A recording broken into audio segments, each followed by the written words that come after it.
Hey guys, what is up? Array Mage here doing another World of Tanks 360 review. Today guys, we're going to be doing skills and perks, and today guys, we're going to be talking about armor. Armor is a skill, and for those who don't know, the difference between skills and perks, you have to have fully trained 100% for them to start working. A skill it works right as soon as you equip it on a crew, and it will continue to improve until it is fully trained at 100%, in which case then you're getting the full effect out of said skill. The armor ability is a skill, as I mentioned.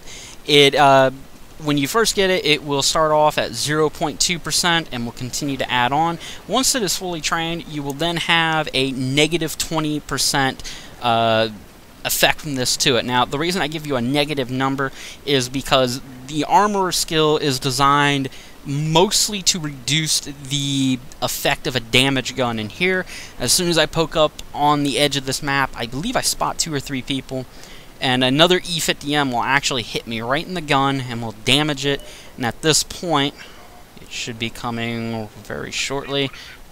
I know I want to take a shot at somebody here. No, I don't take a shot. But anyways, another E50M is going to hit my gun. There it is, finally. About time, sir.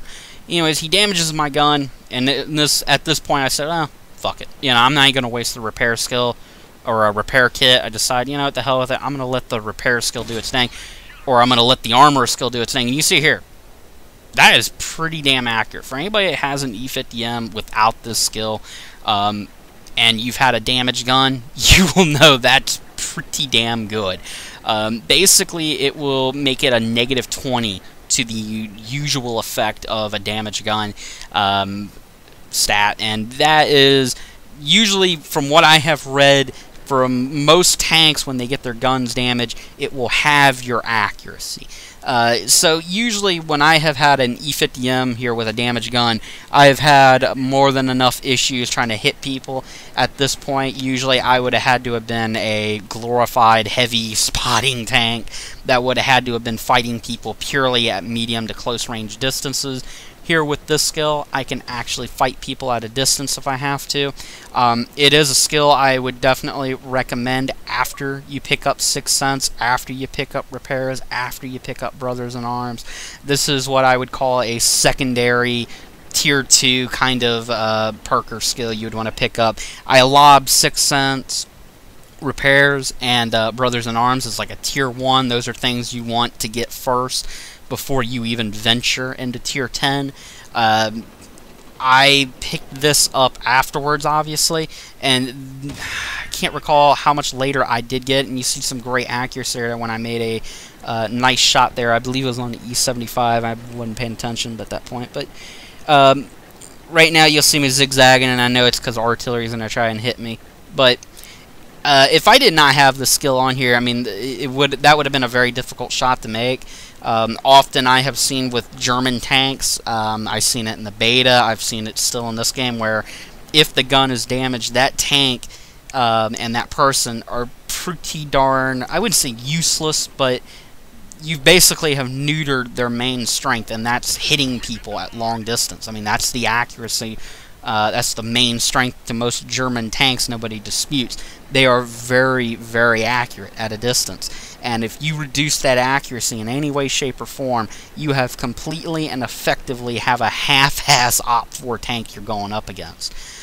Here, I don't have that problem at all. Even though I have not even used a repair kit on this gun, and I might add, if I had that gun damaged and I did not have the armor or skill equipped, I would have had no choice but to waste a repair kit getting this gun back up in action, getting it ready to fight. It is very crippling to these German mediums when it does happen. I've had it also happen to the M46 and the T54. Those are usually 2 medium tanks that, depending on the gun, in the case of the T54, if the Patton, you don't got much of a choice, but those 2 particular tanks don't have very accurate guns. And like I said, with the T54, it depends on what gun you went with. But if you damage those guns in any way, you are really screwed, because those guns aren't incredibly accurate. And with a T54, it's probably more annoying. I can recall off the top of my head, I've had a few occasions where people have damaged the gun on that tank, and it has really ticked me off, and I've had to use a repair kit. Because I didn't have to use it here, I saved myself a repair kit, And that's important because I know I'm being targeted by artillery. I know there are OPFOR tanks and tank destroyers that could be lying in wait, waiting for the opportunity to track me, hit me, do whatever they got to do. And I now have that insurance policy of a repair kit in case things do go wrong.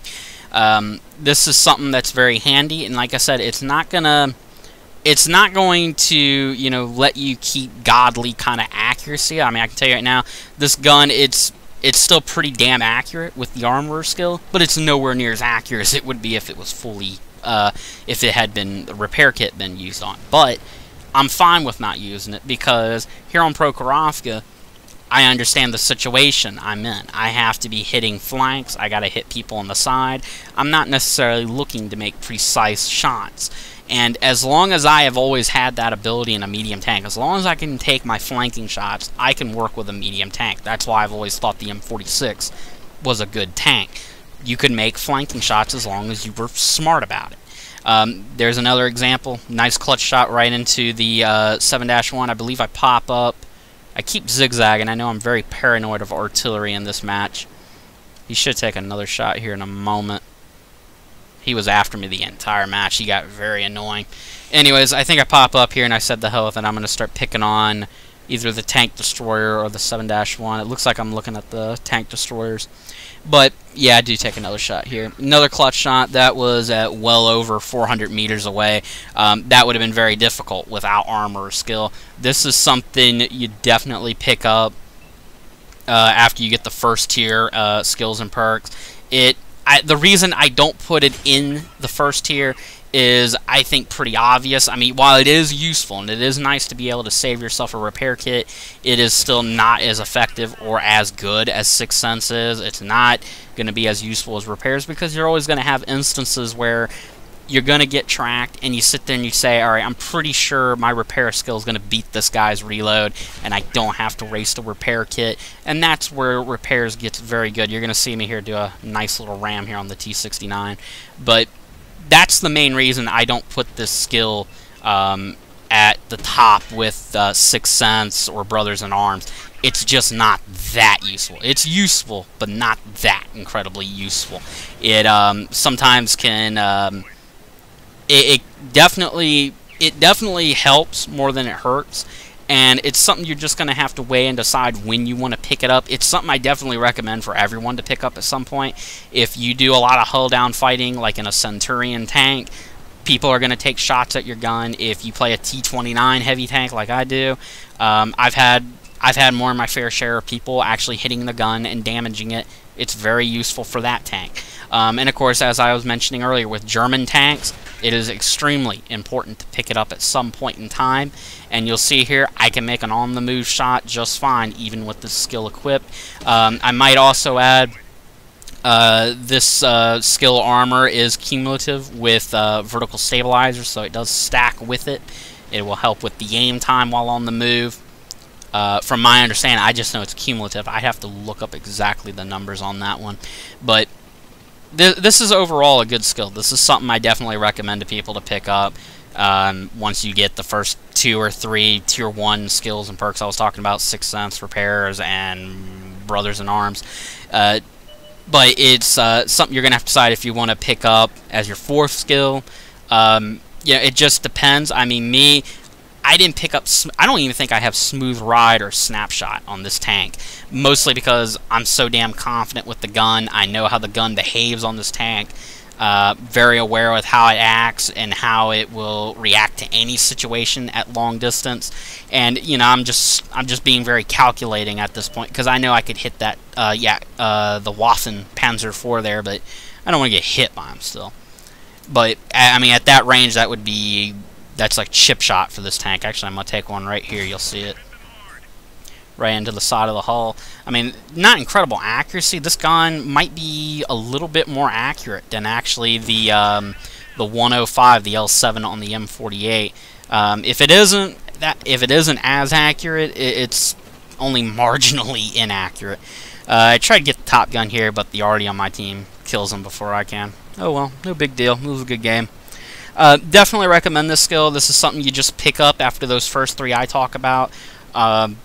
Definitely something you have by the time you should be able to pick it up by tier 10. And of course, like I said, certain tanks, it's a must. I think with a lot of the hull down fighters in this game, it is strongly recommended because you're going to have somebody shoot your gun out at some point. Alright guys, this gameplay is actually coming to an end. I will catch you guys later. Peace out. I will have the T-32 review. I will have it up and ready for review hopefully by next week. I was going to try to have it ready for this gameplay, but yeah, there's a lot of idiot people out on the weekend, and I can't stand half my teams anyways. But in any case, I'll hopefully have it ready for you guys by next week. Catch you guys later. Peace out.